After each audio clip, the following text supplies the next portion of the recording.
सो hi everyone. ये मेरा channel है rhythms of nature and life, तो प्लीज़ इसे लाइक कीजिए, शेयर कीजिए और सब्सक्राइब कीजिए। और जो भी मेरे चैनल्स को देख रहे हैं उनको बहुत बहुत शुक्रिया। मेरा जो भी मैं बोलती हूँ या भी जो भी अपना जो सोशल होता है उसी के बारे में बोलती हूँ, जो सामाजिक तौर पर अपनी बातें होती है। तो हर एक किसी की ज़िंदगी में जो शादियाँ होती है तो उस एक पहलू शादी होता है और दूसरा होता है डाउरी, जिसे हम दहेज बोलते हैं।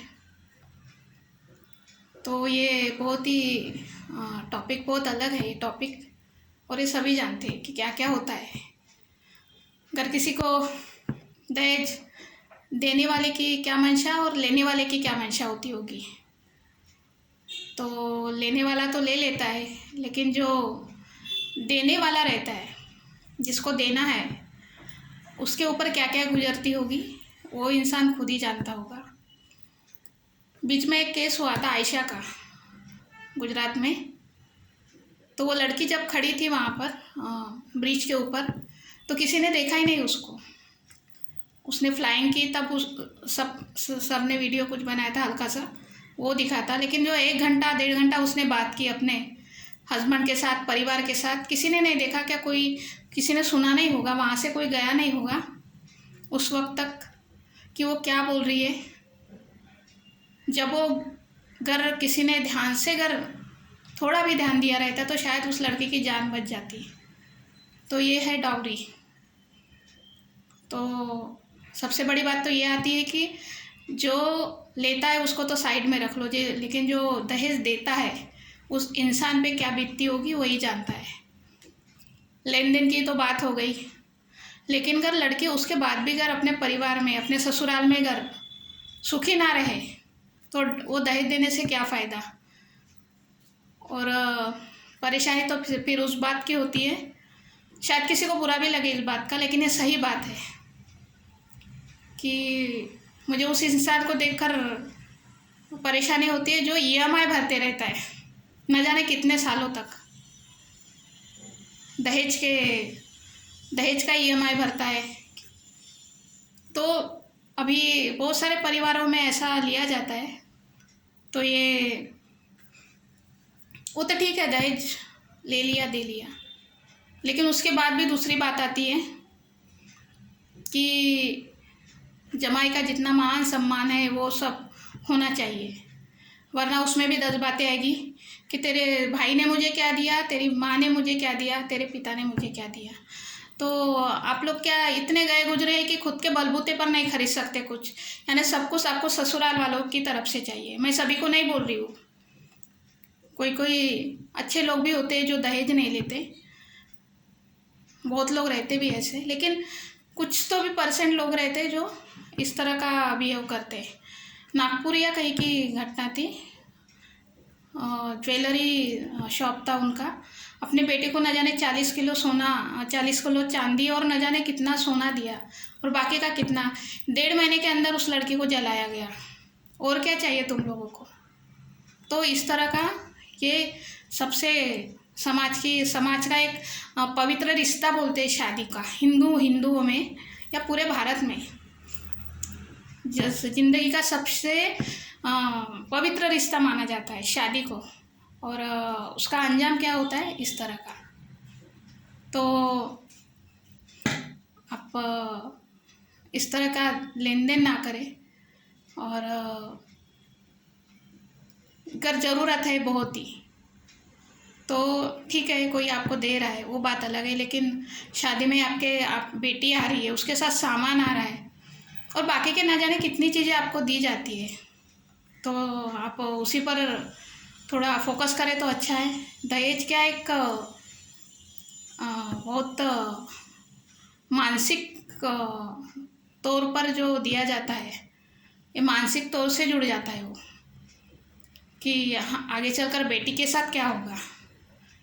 किसी की बेटी अच्छे परिवार में चली जाए, मैं दिल से दुआ करती हूँ हर एक बेटी अच्छे घर में जाए, लेकिन क्या इस तरह का दहेज ना हो, सिंपल शादी हो, माँ बाप जितना दे रहे उतना लीजिए आप, उससे ज़्यादा ना मांगिए।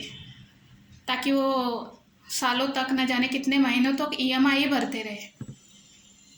तो मैं ऐसा नहीं होने, ऐसा मैं कुछ नहीं कर सकती इसमें। जो भी, ये तो सोशल हो जाएगा, पारिवारिक हो जाएगा। पारिवारिक तौर पे आप सोचो तो ये बहुत ही गलत बात है। मेरे साथ नहीं, मेरे परिवार के साथ हुआ था। जबलपुर में थी शादी, बहुत ही, भाई बचपन में छोटी थी, कम से कम 6 साल की रही होंगी, फिर भी मुझे पूरा याद है। 2 बहनों की शादी एक साथ किए थे, और क्या हॉल, इतना बड़ा हॉल था वहाँ पर। पूरे मैं जबलपुर में उतना बड़ा हॉल कभी, यानी कहीं भी नहीं देखा इतना बड़ा। उसका नाम मुझे याद नहीं है। हम लोग शादी में गए, जब बारात आई तो जैसे ही बारात आई, उन दोनों लड़कियां गवर्नमेंट सर्विस पर, उनके पिता, दोनों बहनें, यानी 4 बहनें हैं, तो उनमें से 2 बहनें थी गवर्नमेंट पे, चारों गवर्नमेंट सर्विस पे, पिता भी गवर्नमेंट सर्विस में, भाई भी सर्विस कर रहे थे कहीं पर। तो मेरे आई के चाचा थे वो, उनके यहाँ हम लोग शादी में गए थे। तो दोनों के तरफ से बारात आई, और जो लड़कियों की शादी थी वो भी गवर्नमेंट सर्विस में थी, बैंकिंग सर्विस में थी।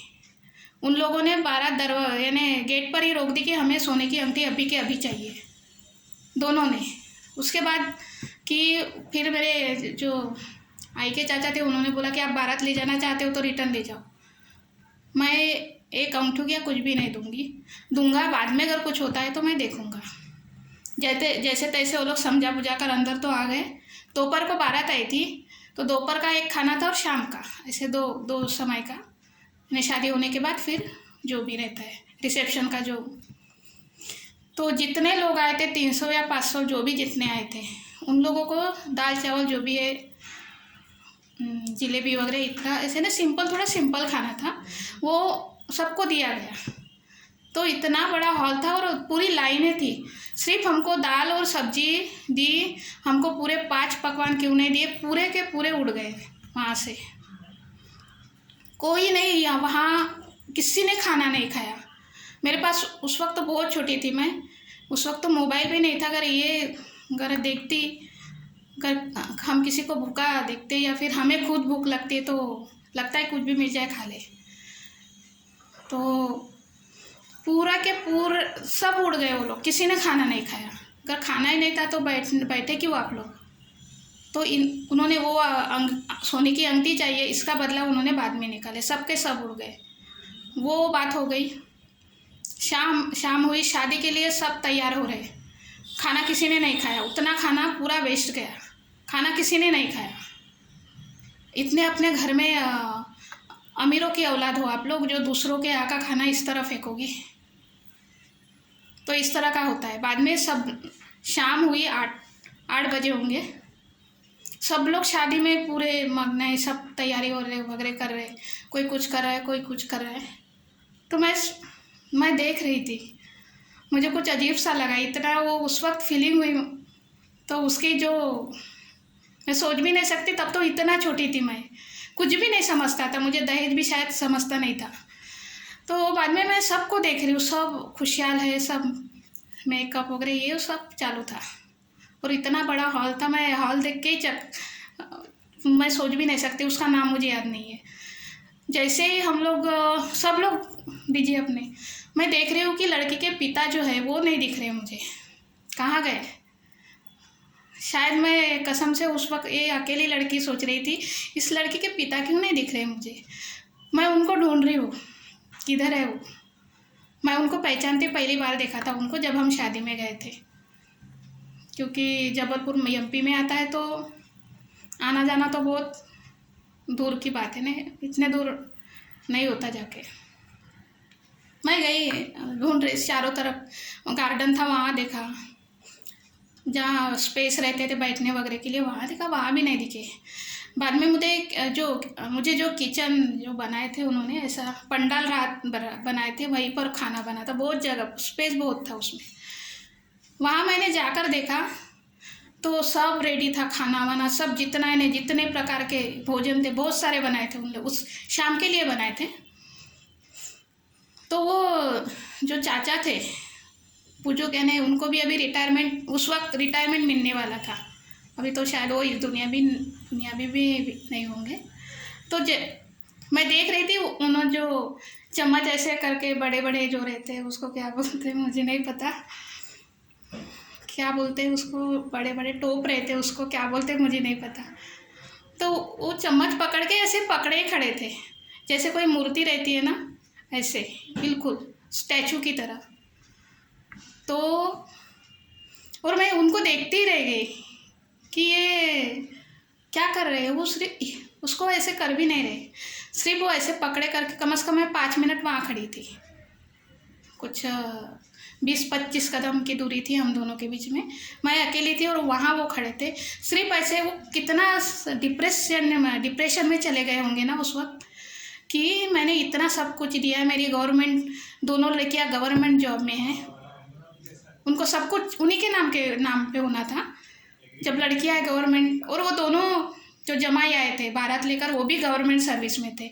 और क्या चाहिए तुम्हें। तो जैसे ही वो लोग, वो सिर्फ खड़े थे ऐसे 5 मिनट, न जाने कितने मिनट, और वो हो गया। तो ये समझ में नहीं आया मुझे कि ऐसे क्यों खड़े। ये मुझे बाद में जाकर पता चला कि ये एक पिता ही सोच सकता है शादी क्या होती है, किस तरह शादी की जाती है। हम किसी की शादी में जाते हैं, खाना अच्छा नहीं बना, दाल पतली हो गई, चावल थोड़ा कच्चा रह गया, इसमें पानी कम था, इसमें ज़्यादा था। तो होता है कम ज़्यादा, इतने बाराती आएंगे तो पानी थोड़ा ज़्यादा हो ही जाएगा। सभी बहुत ही हाई लेवल के लोग नहीं है, बहुत ही जिनको जो बचा हुआ खाना भी फेंक देंगे, इतने ये नहीं हो सकते को। तो पिता के मायने क्या होते हैं मैंने उस वक्त देखे थे। वो जो डिप्रेशन में वो उस वक्त गए होंगे, वो मुझे बाद में समझ में आएगा कि वो क्यों उस तरह खड़े थे। कुछ भी नहीं, हिला ही नहीं रहे थे, ऐसे बस सिर्फ पकड़ के खड़े थे। उनको कितना, यानी कितना लाखों रुपया उन्होंने खर्च किया। गवर्नमेंट सर्विस में है तो कोई इंसान मामूली खर्चा तो नहीं करेगा। बेटियों, पहली शादी थी दोनों बेटियों की एक साथ। तो बाद में दूसरा पार्ट आ गया। मेरे पिताजी मुझे ढूंढ रहे कि मैं कहाँ गई। बाद में मैं उनको वहाँ एक कोने में खड़ी देखी। बाद में मेरी पिटाई हुई वो अलग, क्योंकि वो मुझे ढूंढ रहे थे मैं कहाँ गई। तो उस वक्त मैं ना उनको बता पाई कि क्या हुआ, और ना यानी कुछ ये मैटर वही ख़त्म हुआ। दूसरे दिन हम जब उनके घर में जो बाराती जाते हैं लड़की के घर में, जब उन्होंने खाना दिया तो एक सजावट तक नहीं थी उनके घर में। और खाना दिया तो वहाँ क्या बैल थे, गैया थी, जो भी थे, और वहाँ हर जगह गोबर था, वहाँ पर बिठाकर हमको खाना दिए। ये है तुम्हारी औकात। तो आप जिस तरह एटीट्यूड दिखाते हो ना, तो दूसरे के साथ भी वैसा ही करो कि नहीं हम तुमसे ऊंचे हैं, तुमको इतना घमंड था तो तुम लोग उससे भी ज़्यादा करके दिखाते। तो मैंने घर में सजावट भी, लड़की आ गई गवर्नमेंट वाले हुए। तो इस तरह का ये दहेज का न जाने कितनी लड़कियां इस तरह के बर्बादी नहीं तो क्या है। लड़कियों को इतना पढ़ाए लिखाए, शादी करके ससुराल भेजे, और उसकी हालत क्या होती है। बाद में वो लोग मेंटेन हुए होंगे, लेकिन उस वक्त जो पिता, कोई बोले कि दरवाजे पे बारात है और कोई बोले कि हम लोग बारात रिटर्न ले जा रहे हैं, तो पिता के दिल पे क्या गुजरी होगी।